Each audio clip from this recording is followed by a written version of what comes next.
அம்மா, என்னாலதான் உங்களுக்கு ராத்திரில தூக்கமே இருப்பதில்லை. ஏம்மா இழிஞ்சிருச்சிங்க? இன்னும் கொஞ்ச நேரம் தூங்கி இருக்கலாமே என்றாள் ரக்ஷிதா. போதுமா தூங்கியது. முகத்தை இரு உள்ளங்கைகளாலும் ஒற்றி எடுத்து கொண்டாள் கோதை நாயகி. மகள் ரெடியாகி நிற்பதைக் கண்டதும், ஆஸ்பத்திரிக்கு கிளம்பிட்டியாமா என்று கேட்டாள். ஆமாம்மா என்று சொன்ன ரக்ஷிதா, அம்மா, நான் ராத்திரி உங்களிடம் சொன்னதை அப்பாவிடம் சொல்லிடாதீங்கம்மா, அவர் தாங்க மாட்டார் என்று தாயின் கையை பிடித்து கொண்டாள். ஏம்மா, கணவனிடம் எதை சொல்லணும் எதை சொல்லக்கூடாது என்று ஒரு நல்ல மனைவிக்கு தெரியும். மகளின் அருமை ஒரு தாய்க்கு தெரியும். நீ பயப்படாதம்மா என்று மகளுக்கு ஆறுதல் கூறினாள் கோதை நாயகி. அம்மா, இன்னைக்கு கொஞ்சம் லேட்டாக தான் வீட்டுக்கு வருவேன் என்று சொல்லிவிட்டு ஆஸ்பத்திரிக்கு கிளம்பினாள் ரக்ஷிதா.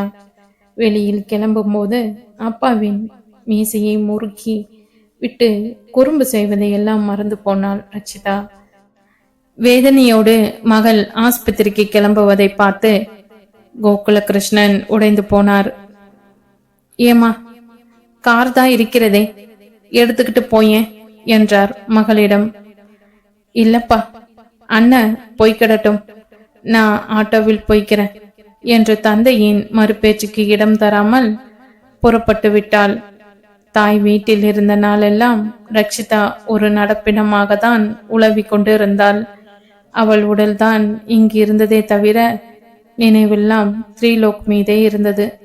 த்ரீலோக்கை என்றைக்கு உதாசீனப்படுத்திவிட்டு தாய் வீட்டுக்கு வந்தாலோ அன்றைய தினத்திலிருந்தே நிறைய சிந்திக்க தொடங்கினாள் ரக்ஷிதா. தினமும் மனதுக்குள் ஒரு பாராட்டம்தான். திருமணத்துக்கு முன் ஒரு பெண்ணுக்கு இருக்கிற மரியாதை வேறு, திருமணத்துக்கு பிறகு அவளுக்கு கிடைக்கிற மரியாதை வேறு. அதிலும் தன்னை போல திருமணமாகிவிட்ட பெண்கள் வாழா வெட்டியாக தாய் வீட்டில் இருக்கும்போது அவள் படும் வேதனை, நேரும் துன்பங்கள், அவமானங்கள் எந்தெந்த ரூபத்தில் வந்து மனதை வாட்டும் என்பதை தாய் வீட்டுக்கு வந்த சில நாட்களிலேயே நன்றாக புரிந்து கொண்டாள் ரக்ஷிதா. யாரும் இருக்கும் இடத்தில் இருந்து கொண்டால் எல்லாம் சௌக்கியமே என்று பெரியவர்கள் சும்மாவா சொல்லிவிட்டு சென்றிருந்திருக்கிறார்கள். திருமணத்துக்கு பிறகு தாய் வீட்டில் இருந்த ரக்ஷிதாவுக்கு வாழ்க்கை என்றால் என்ன என்பதை நன்றாக புரிய வைத்தது. தனக்கும் விடியல் பிறக்காமலா போகும், நமக்கு பொழுது ஒரு நாள் விடியதான் போகிறது என்ற நம்பிக்கை ரக்ஷிதாவிடம் இப்பொழுது அதிகமாகவே இருந்தது. அந்த நாளுக்காக காத்திருந்தாள். நாட்கள் நகர்ந்தன. அதன் ஓட்டத்தில் நடைபோட்டான் த்ரீலோக். தன் உடலில் உள்ள குறையையும் அவன் தெரிந்து வைத்திருந்தான். இடையே தனக்கு நெருக்கமான டாக்டரையும் அவன் சந்திக்க மறக்கவில்லை. அவரது ஆலோசனைப்படி நடக்கத் தொடங்கினான். சிகிச்சையும் எடுத்துக்கொண்டான். நாளடைவில் அவனிடம் அவன் விரும்பிய மாற்றம் தெரிந்தது. தன் மீதே தனக்கு நம்பிக்கை துளிர்த்தது. த்ரீலோக்கிடம் தெரிந்த மாற்றத்தை அறிந்து அவனது பெற்றோர் மகிழ்ச்சி அடைந்தனர். தனக்கு நெருக்கமான அந்த டாக்டர் நண்பனால் தான் தனது உடற்குறைகளை யாருக்கும் தெரியாமல் த்ரீலோக்கால் போக்கிக் கொள்ள முடிந்தது. அவனாக வற்புறுத்தி ரக்ஷிதாவை வீட்டுக்கு அழைத்து வர அவனுக்கு மனமில்லை. அவள் வரும்போது வரட்டும், அவளுக்காக எத்தனை காலமானாலும் காத்திருப்போம் என்ற தீர்க்கமான முடிவில் இருந்தான் த்ரீலோக். கணவன் மனைவிக்குள் 1000 இருக்கும், இதெல்லாம் வாழ்க்கையில் சகஜம்தான். கோபத்தை மறந்துவிட்டு நீ போய் ரக்ஷிதாவை அழைத்து வந்தால் தான் என்ன? மனித உடலை படித்த நீ மனித உள்ளங்களையும் படிக்க தெரிஞ்சுக்கோ. ஒருவரை போல் ஒருவர் இருப்பதில்லை, அது சாத்தியமும் இல்லை, புரிஞ்சுக்கோ என்று சுகாசினி எவ்வளவோ சொல்லி பார்த்தாள். த்ரீலோக் கேட்டால் தானே. அம்மா, இது என் வாழ்க்கை, நான் பார்த்துக்கிறேன். கோபம் எத்தனை நாளைக்கு? இதுவும் நல்லதுதான். வாழ்க்கை என்றால் என்ன என்பதை ரக்ஷிதாவுக்கு கிடைத்திருக்கிற வாய்ப்பு. எனக்கு தான் அவளே ஒரு நாள் என்னை தேடி வருவாள். நீங்க பார்க்க தானே போறீங்க என்று அம்மா வேதனைப்படக்கூடாதே என்பதற்காக ஆறுதலான வார்த்தைகளையே சொல்லி வைத்தான் த்ரீலோக். என்னவோப்பா, நான் கேட்கும் போதெல்லாம் இதையே தான் சொல்லி என்னை சமாதானப்படுத்தி விடுற. இந்த வீடு நிரம்ப மருமகள் நடமாடும் சத்தம் கேட்க வேண்டும் என்ற ஆசை எனக்குள் இருக்காதா என்று கண்ணீர் சிந்தினாள் சுகாசினி. அது ஒரு நாள் நடக்கத்தான் போகிறது. ரக்ஷிதா வரதான் போகிறாள். நீ ஏம்மா வருத்தப்படுற? தாயின் கண்ணீரை துடைத்து விட்டான் த்ரிலோக். தன் மகனுக்கு இப்படி ஒரு தலைகுனிவை ஏற்படுத்தி விட்டாளே ரக்ஷிதா என்று மருமகள் மீது வெறுப்பாகவே இருந்தார் ரகுநந்தன். இருந்தாலும் அதனை வெளிக்காட்டிக் கொள்ளவில்லை. எது ஒன்றுமோ இந்த உலகில் காரண காரியத்தோடு தான் நடக்கும் என்பதில் ரகுநந்தன் அதிக நம்பிக்கை கொண்டவர். அதனால் மகன் விஷயத்தில் ரஷிதா நடந்து கொண்ட விதம் ஏதோ ஒரு நன்மைக்காக தான் என்று மனதை தேற்றிக் கொண்டார். என்று விடுமுறை என்பதால் வீட்டில் இருந்தார் ரகுநந்தன். மகனின் திருமண ஆல்பத்தை புரட்டி கொண்டு இருந்தார். செல்போன் அலறியது. எடுத்து பார்த்தார். அக்கா ரங்கநாயகி அழைப்பில் இருந்தார். திடீரென்று அக்காவிடமிருந்து போன் வருகிறதே, என்னவாக இருக்கும் என்ற யோசனையில் ஹலோ என்றான். மறுமுனையில் ரங்கநாயகியின் குரல் கேட்டது. தம்பி, நான் தான். நந்தினி திருமணத்தை உடனே நடத்தி முடித்து விடலாம் என்கிறார் எம்பி. கிராண்டா வேணாம், சிம்பிளாக முடித்து விடலாம். உறவினர்கள் யாரும் சொல்ல வேணாம், நம் இரு குடும்பம் மட்டுமே போதும் என்கிறார். அதுவும் திருப்பதி கோயிலில் ஏழுமலையான் சன்னதியில் நடத்தி முடித்து விடலாம் என்கிறார். எனக்கு ஒன்றும் புரியலையே தம்பி. ஏன், எதற்காம் என்று கேட்டான் ரகுநந்தன். காரணம் கேட்டால் மகனுக்கு ஜாதகத்தில் தோஷம் இருக்காம். திருமலையில் ஏழுமலையான் சன்னதியில் திருமணம் முடிக்க தீர்மானித்து விட்டதாக கூறுகிறார். திருமணத்தை எப்பொழுது வைத்துக் கொள்ளலாம் என்கிறார். அது பற்றி எதுவும் சொன்னாரா? மீண்டும் கேட்டார் ரகுநந்தன். அடுத்த வார முகூர்த்தத்திற்கு நாள் குறித்து விட்டதாக ஒரு தேதி சொன்னார். திருமணத்துக்கு நீயும் குடும்பத்துடன் வந்தால் போதும், வேறு உறவுகள் எதுவும் தேவையில்லை என்று சொல்லிவிட்டார். எனக்கு ஒரே குழப்பமாக இருக்கு தம்பி. என் ஒரே மகள் திருமணம் இப்படியே ஆக வேண்டும்? வேதனைப்பட்டாள் ரங்கநாயகி. கவலைப்படாதீங்க அக்கா, இதுவும் ஒரு நல்லதுக்குனே வச்சுக்குவோம் என்று ரங்கநாயகிக்கு ஆறுதல் சொன்னான் ரகுநந்தன். திருமண தேதி என்றைக்கு என்று தெரியுமா என்று கேட்டான். ரங்கநாயகி அந்த தேதியை சொன்னாள். சரிக்கா, அப்ப நான் ஒன்னு செய்யறேன். நாங்க இங்கிருந்து நேரா திருப்பதிக்கே வந்துடுறோம் என்றான் ரகுநந்தன். அதுவும் நல்லதுதான், அப்படியே செய் தம்பி. நாங்க இங்கிருந்தபடி திருப்பதி வந்துடுறோம் என்று சொன்ன ரங்கநாயகி, அப்ப நான் போனை வச்சுடுறேன் தம்பி என்றான். ஆகட்டும்கா என்று ரகுநந்தனும் செல்போன் இணைப்பை துண்டித்தான். அப்பொழுது அங்க வந்த சுகாசினி, யாருங்க போன்ல ரொம்ப நேரமா பேசிக்கிட்டு இருந்தீங்க கேட்டாள். வேற யாரும் இல்ல, எங்க அக்கா தான். அங்கு எல்லோரும் நலமாக இருக்காங்களா? என்னவா திடீர்னு போன்ல வந்திருக்காங்க என்று கேட்ட மனைவி சுகாசினியிடம் இதுவரை தானும் அக்கா ரங்கநாயகியும் பேசிய விஷயத்தை ஒன்று விடாமல் சொல்லி முடித்தார் ரகுநந்தன். எது எப்படி நடந்தாலும் எல்லாம் நல்லதுக்குன்னே வச்சுக்குவோம். நாம இங்கிருந்து திருப்பதிக்கு போய் திருமண நிகழ்ச்சியை பார்த்து விட்டு இப்படியே சென்னைக்கு வந்து விடுவோம். மாப்பிள்ளை வீட்டார் விருப்பப்படியே நடக்கட்டும் என்றாள் சுகாசினி. தான் நினைத்ததையே மனைவியும் சொன்னதால் வேறு எதுவும் சொல்லவில்லை ரகுநந்தன். மனைவி சுகாசினி சொன்னதற்கு எல்லாம் தலையாட்டினார். அம்மா அப்பா இருவரும் வேதனையோடு எதையோ பரிமாறிக்கொண்டிருப்பதாக தோன்றவே தனது அறையில் இருந்து எழுந்து வந்தான் த்ரிலோக். யார்ப்பா போன்ல, ஏதாவது பிரச்சனையா என்று தந்தையிடம் கேட்டான். அதெல்லாம் ஒண்ணுமில்லப்பா, எங்க அக்கா தான் பேசினாங்க என்று பதில் சொன்ன ரகுநந்தன், நந்தினிக்கு திடீர்னு திருமண ஏற்பாடு செஞ்சிட்டாங்களாம். அடுத்த வாரமே திருப்பதியில் திருமணமாம். மாப்பிள்ளை வீட்டார் ஏற்பாடாம். திருப்பதிக்கு திருமணத்துக்கு வந்துடுமாறு அக்கா சொன்னாங்க. அதான், வேறு எதுவும் இல்லை. அதனால நாம திருப்பதிக்கு போறோம், நீயும் வர என்றார் ரகுநந்தன். அப்பா, நான் வரல, ஐ எம் சாரிப்பா என்றான். நந்தினி பற்றிய விஷயத்தை ஏற்கனவே த்ரீலோக்கிடம் சொல்லியிருக்கிறார் ரகுநந்தன். அது த்ரீலோக்கிற்கு மறந்து போகவில்லை. ரகுநந்தனை பொறுத்தவரையில் எந்த ஒரு விஷயத்தையும் மகனுடன் பகிர்ந்து கொள்ள அவர் தவறியதே இல்லை. வாழ்க்கையை பற்றி அவனும் தெரிந்து கொள்ள வேண்டும் அல்லவா? அதனால் நல்லது கெட்டது எதுவா இருந்தாலும் சொல்லிவிடுவார். சுகாசினியும் அப்படித்தான். எந்த ஒரு பிரச்சனையாக இருந்தாலும் மகனிடம் பகிர்ந்து கொள்ள வேண்டும். இல்லை என்றால் அவளுக்கு தலையே வெடித்துவிடும். மகனின் பதிலை கேட்டதும், நீ மட்டும் வீட்டில் தனியாக எப்படி? நீயும் வரதான் வேண்டும், இல்லனா அக்காவுக்கு பதில் சொல்லி மாளாது என்றார் ரகுநந்தன். அவன்தான் முடியாது என்கிறானே, ஏன் அவனை வற்புறுத்துறீங்க? விடுங்க, அவன் விருப்பம் போல் செய்யட்டும் என்றார். சுகாசினி.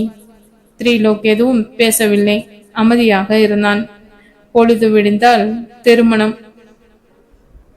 இதற்கு முதல் நாள் மாலை திருப்பதிக்கு கிளம்பும் அவசரத்தில் இருந்தனர் ரகுநந்தனும் சுகாசினியும்.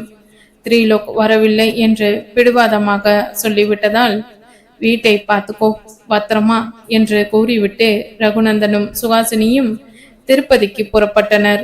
அவர்களை வழி அனுப்பி வைத்தான் த்ரீலோக். அன்று இரவு வீட்டில் தனிமையாக இருந்தது. த்ரீலோக்கிற்கு வெறுமையாக இருந்தது. ரக்ஷிதாவின் நினைவு அவனை வாட்டியது. திருப்பதிக்கு திருமணத்துக்கு சென்று இருந்த சுகாசினி, ரகுநந்தன் இருவரும் அன்று மாலையே சென்னை திரும்பிவிட்டனர். திருமணம் ஏழுமலையான் சன்னிதானத்தில் எளிமையாக நடந்தாலும் கண்ணுக்கு நிறைவாக இருந்ததாக வீட்டுக்கு வந்ததும் வராததுமாக மகன் த்ரீலோக்கிடம் திருப்திப்பட்டு கொண்டார் ரகுநந்தர். மகன் திருமணத்தை ஜாம் ஜாம் என்று பிரம்மாண்டமாக நடத்த வேண்டும் என்றுதான் எம்பி ஆசைப்பட்டாராம். மகனின் ஜாதகத்தில் ஒரு சின்ன குறை. கோவில் சன்னிதானத்தில் மகன் திருமணத்தை நடத்தி முடித்தால் அவன் வாழ்க்கை அமோகமாக இருக்கும் என்று குடும்ப ஜோசியர் சொல்லிவிட்டாராம். அதனால் வேறு வழி இல்லாமல் தன் குல வழக்கப்படி திருப்பதி ஏழுமலையான் சந்நிதியிலேயே மகனுக்கு திருமணத்தை நடத்தி முடிப்பது என்று முடிவெடுத்து நடத்திவிட்டார்.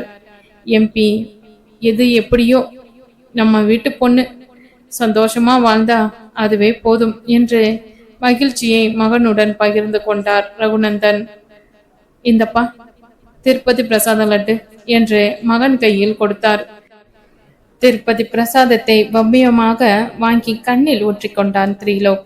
அன்று வானம் கும்மிருட்டாக இருந்தது.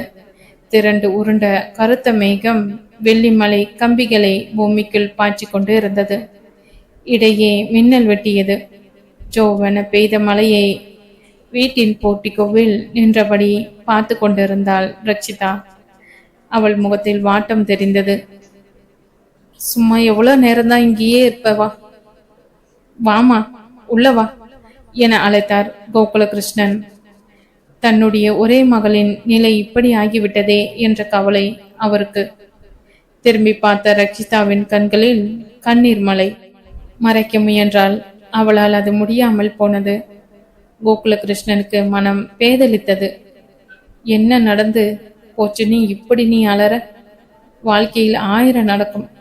அதற்கெல்லாம் கலங்கி போனால் எப்படி? உனக்கு இன்னும் காலம் இருக்குமா? வாழ்க்கையில் இன்னமும் எவ்வளவோ பார்க்க வேண்டியிருக்கு.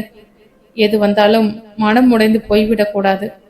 எதிர்நீச்சல் போட கத்துக்கணும். நீ படிச்சவன், உனக்கு இதையெல்லாம் நான் சொல்லி புரிய வைக்கணும் என்ற அவசியம் இல்லை. எல்லாம் உனக்கே தெரியும்.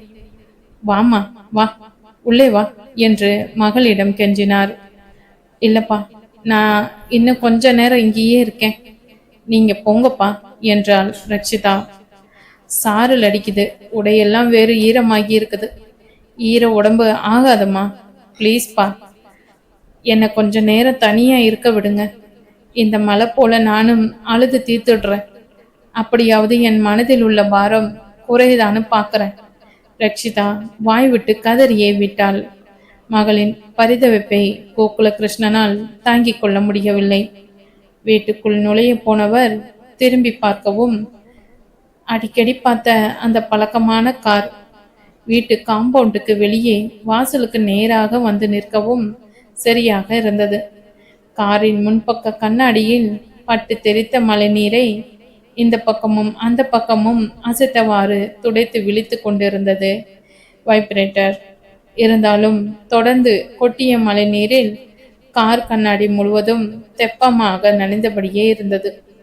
காரில் பக்கவாட்டு கண்ணாடி முழுமையாக ஏற்றப்பட்டிருந்ததால் காருக்குள் டிரைவர் இருக்கையில் அமர்ந்திருப்பவர் யார் என்பது தெளிவாக தெரியவில்லை. கூர்மையாக நோக்கினார் கோகுலகிருஷ்ணன்.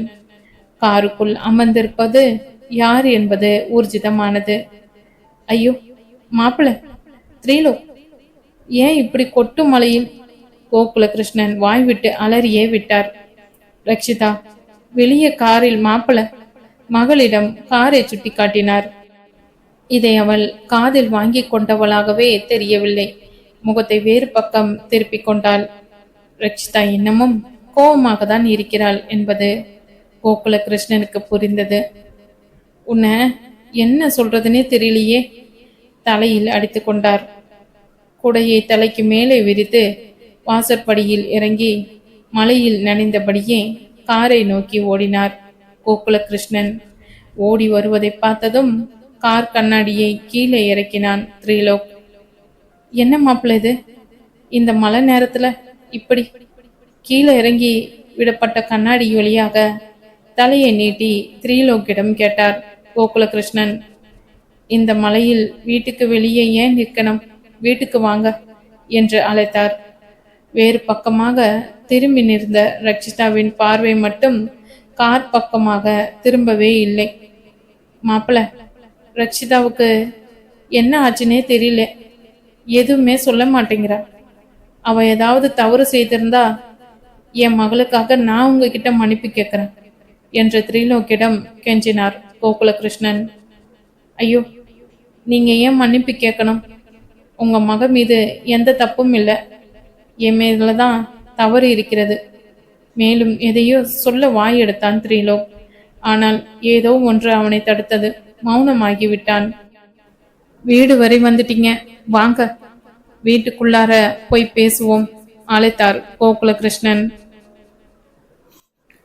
இல்ல மாமா, மனம் கேட்கல, வந்தேன். ரக்ஷிதாவுக்கு என்றைக்கு மனம் மாறுதோ அன்றைக்கு என் வீடு தேடி வரட்டும். அவளுக்காக என் வீட்டு வாசற்படி கதவு என்றைக்கும் திறந்தே இருக்கும் என்றான் த்ரீலோக். புயலுக்கு பின்னே அமைதி என்பதைப் போல கொஞ்ச நாள் விட்டுதான் பிடிப்போமே என்று மனதை தேற்றிக் கொண்டார் கோகுலகிருஷ்ணன். மாமா, கிளம்புறேன். அடர்ந்து பெய்தபடி இருந்த அந்த மலையில் காரை கிளப்பிக்கொண்டு புறப்பட்டான் த்ரீலோக். விற்றென்று கிளம்பிய த்ரீலோக்கின் காரையே பார்த்தபடி நின்றிருந்தார் கோகுலகிருஷ்ணன். கண்ணில் இருந்து கார் மறைந்ததும் உள்ளே வந்தார்.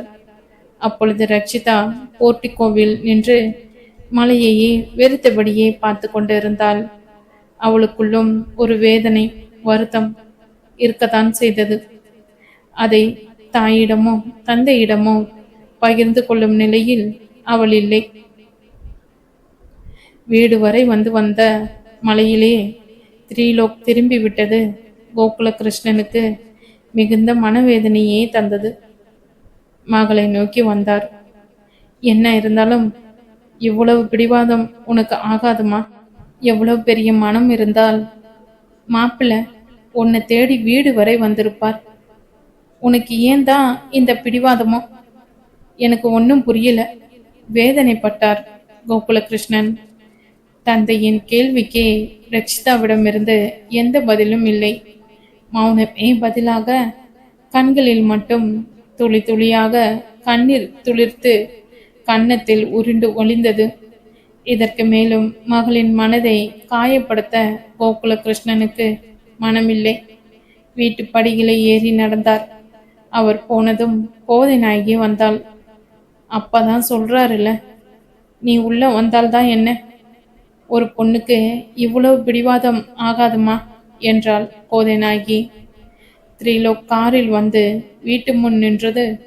கணவர் கோகுலகிருஷ்ணன் அவளிடம் போய் பேசியது, வீட்டுக்குள் வருமாறு அழைத்தது, இது எதுவுமே கோதை நாயகிக்கு தெரியாது.